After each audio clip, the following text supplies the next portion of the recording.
ये जो हमारे तीर्थ स्थान हैं, कैलाश मानसरोवर, चारधाम और अमरनाथ यात्रा में ये सरकार ने और प्रदेश ने और जो श्राइन बोर्ड्स ने बॉर्डर रोड्स ऑर्गेनाइजेशन को चुना है कि जो यहाँ तक की सड़कें हैं, जो ट्रैक्स हैं, उनमें इम्प्रूवमेंट की जाए, जिससे कि श्रद्धालुओं को आने आवागम गमन के लिए सुविधा हो। और इन तीनों स्ट्रेचेस के ऊपर हम अभी काम कर रहे हैं और हमने कार्य अपना कंप्लीट कर लिया है।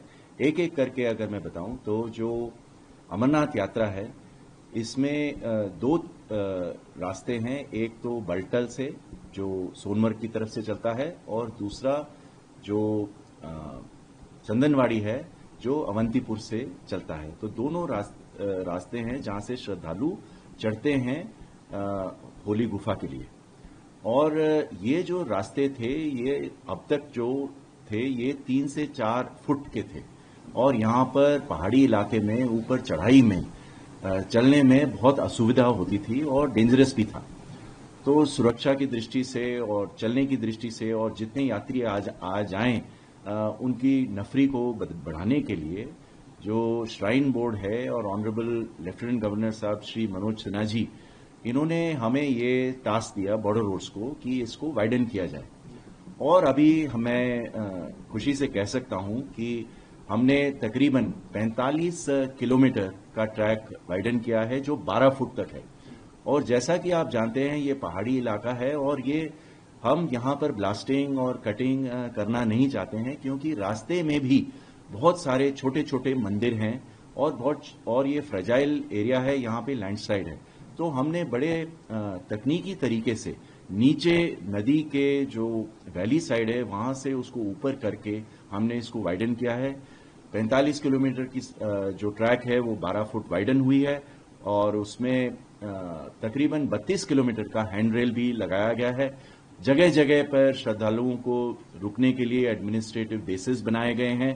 और मेरा मानना है कि इससे 3 चीजें हुई हैं। एक तो सेफ्टी की दृष्टि से जो ट्रैक है वो आसान हो चुका है।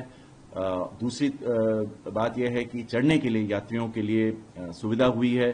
और तीसरा, जितने यात्री आ सकें, क्योंकि 12 फुट का हो गया है, अभी जितने यात्री पहले जा सकते थे 3 या 4 फुट से, उससे कहीं ज्यादा अभी अमरनाथ यात्रा में अपना जा पाएंगे और वहां तक मंदिर परिसर तक वो जा पाएंगे।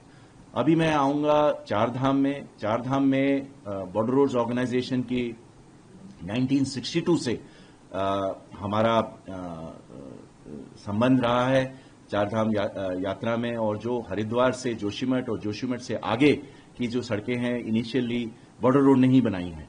और एक पुरानी प्रथा है जो आप सुनेंगे कि जो रावल जी हैं, जो हेड प्रीस्ट हैं हमारे जोशीमठ बद्रीनाथ के मंदिर में, तो वो जो हैं बद्रीनाथ के मंदिर से जोशीमठ बॉर्डर रोड्स की व्हीकल में ही आते हैं, उसकी गाड़ी में आते हैं। और अभी ये तो पहले आप जान सकते हैं कि पहले जो रास्ते थे वो कठिन थे, तो बॉर्डर रोड की व्हीकल में, बॉर्डर रोड की गाड़ी में आना जाना उनका बनता था।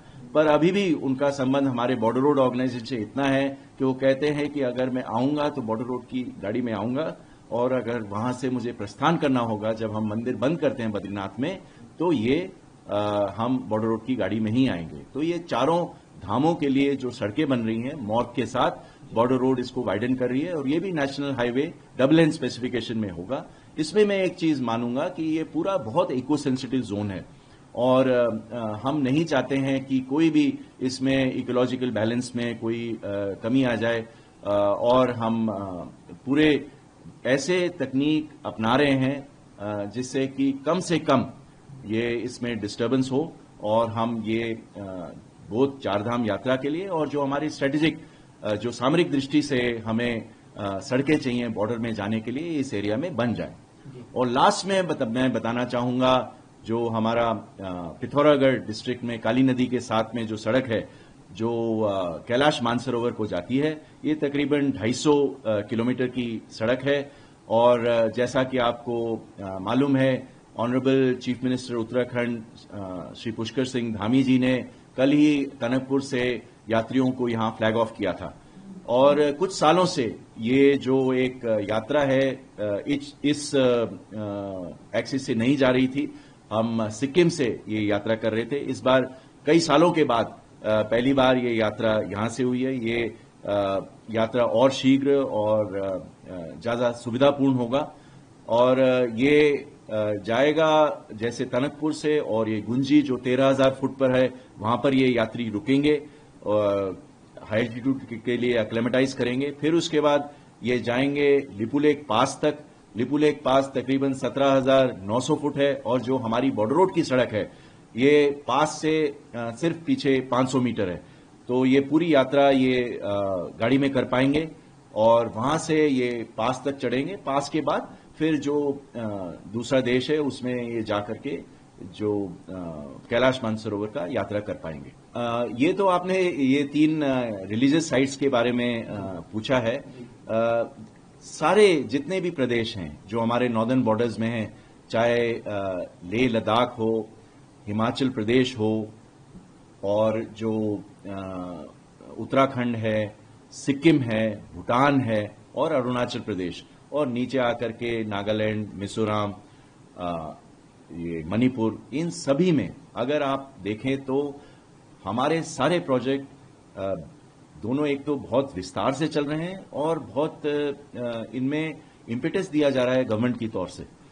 और पहले ये मेरे ख्याल से 15 साल पहले ये मानना था कि बॉर्डर की सड़कों में बनाने में कोई फायदा नहीं है, पर अभी हम देख रहे हैं कि सरकार की तरफ से इसमें बहुत ही ज्यादा इम्पेटस है कि बॉर्डर्स को डेवलप करना है। और एक था कि ये सबसे पिछले गांव हैं, सबसे लास्ट विलेजेस हैं, पर अभी बॉर्डर रोड ये देख रहा है कि सरकार इनको प्रथम गांव मान रहा है कि हमारी जो सामरिक दृष्टि से और जो आर्थिक दृष्टि से दोनों जो रिक्वायरमेंट्स हैं उनका हल सड़कों से हो रहा है। तो आप सड़कें जैसे ही बना रहे हैं हर एक प्रदेश में, जो भी प्रदेश मैंने आपको बताया है, 2 तरीके के सड़क बनाए जा रहे हैं। एक तो बॉर्डर तक कनेक्टिविटी और दूसरा जो आपकी लैटरल है, यानी एक माला की तरफ से अगर आप माने कि बॉर्डर से तकरीबन 30 या 40 किलोमीटर दूर एक पैरेलल सड़क जा रही है जो बिल्कुल बॉर्डर के साथ साथ उधर से ही एक्सियल्स ऊपर तक जा रहे हैं। तो दोनों का हर एक प्रदेश में, जैसे मैं आपको बता रहा हूं, ये एक योजना बनी है। सरकार इसको इम्पेटस दे रही है, फंड्स दे रही है और इन प्रोजेक्ट्स को शीघ्र सैंक्शन कर रही है और हमारे ऊपर दबाव डाल रही है कि आप जल्दी से जल्दी इन प्रोजेक्ट्स को हर तकनीकी उपलब्धि के साथ में आप शीघ्र इनको संपन्न करें।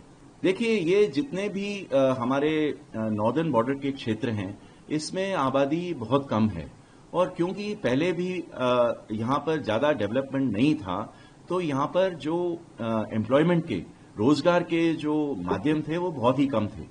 तो इसके कारण ये पलायन होता था। आप मानते थे कि रोजगार ढूंढते हुए लद्दाख से जो नागरिक हैं वो लेह की तरफ बढ़ते थे, जो कोई हिमाचल प्रदेश में था वो शिमला की तरफ बढ़ता था, जो उत्तराखंड में था वो जोशीमठ से चाहता था कि मैं देहरादून में आ जाऊं। इसी तरह हर जगह वो पीछे हिंटरलैंड में रोजगार ढूंढते हुए और अपने परिवार के लिए बाकी जो सुविधाएं हैं जैसे एजुकेशन हुआ, हेल्थ हुआ, ये सभी जो थी ये पीछे हिंटरलैंड में थी। अभी जब हम सड़कें ऊपर तक बना रहे हैं तो यही जो सुविधाएं हैं, रोजगार है और जो एजुकेशन है, जो हेल्थ केयर है, जो बाकी हर एक नागरिक को जो सुविधाएं हैं वो अभी ऊपर बॉर्डर तक पहुंच रही हैं। और ये सड़कें बनाने के लिए भी हम बहुत हमारे को लेबर की जरूरत होती है और ये जहां के लोकल लेबर हैं इनको हम एम्प्लॉय करते हैं और इनको इससे दोनों को फायदा होता है। हमारी सड़कें भी बन जाती हैं और इनको रोजगार भी मिल जाता है। जैसे मैंने अभी आपको बताया जो अमरनाथ यात्रा है, इसमें जो हमने एम्प्लॉय किया है इस काम में वाइडन करने के लिए, ये हमने तकरीबन 1700 लोकल वहां के जो लेबर है उनको एम्प्लॉय किया है इस टास्क के लिए और इससे इनको रोजगार मिला है। और सबसे बड़ी बात यह है कि जो रिवर्स पलायन, रिवर्स माइग्रेशन है, ये हुआ है कि जो पहले जहां से लोग आते थे उनमें अभी आबादी बढ़ने लग गई है और सुविधाएं आई हुई हैं और इससे सामरिक दृष्टि से भी एक बहुत बड़ी उपलब्धि होती है कि जब आपके बॉर्डर्स में आपके नागरिक हैं तो वो फर्स्ट लाइन ऑफ डिफेंस हो जाते हैं। मतलब आपको सिर्फ आर्मी ही नहीं चाहिए, बट आपके जो सिटीजन्स हैं, आपके नागरिक हैं, अगर ये बिल्कुल बॉर्डर पर वहां पर हम इनकी के लिए उपलब्धियां और सुविधाएं करें तो वो वहां पर रहेंगे, वो वहां पर आबादित क्षेत्र हो जाएंगे और इससे सामरिक दृष्टि से भी एक बहुत बड़ी सुविधा होगी।